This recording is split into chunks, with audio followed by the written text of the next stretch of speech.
রাসূল সাল্লাল্লাহু আলাইহি সাল্লামের শেখানো ছোট্ট একটি দোয়া কোন ব্যক্তি যদি দৈনিক 100 বার পাঠ করে, সে যেই নিয়তে পাঠ করবে সেই নিয়তই তার পূর্ণ হবে।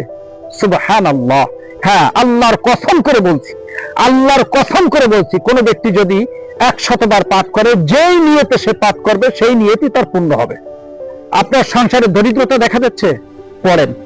ঋণগ্রস্ত আছেন, পড়েন। ছেলে হয় না, পড়েন। মেয়ে হয় না, পড়েন। অসুস্থ, পড়েন। যে সমস্যায় সে সমস্যা আপনি পড়েন। সন্তান কথা শোনে না, বাধ্য হবে, আপনি পড়েন। স্বামী কথা শোনে না, পড়েন। স্ত্রী বাধ্য হয় না, আপনি পড়েন। ইনশাআল্লাহ যেই নিয়তে আপনি পড়বেন, আল্লাহর কসম করে বলছি, সেই নিয়তই আপনার পূর্ণ হবে। দোয়াটি হচ্ছে লা হাওলা ওয়ালা কুওয়াতা ইল্লা বিল্লাহ। মনে রাখবেন প্রতিদিন 100 বার।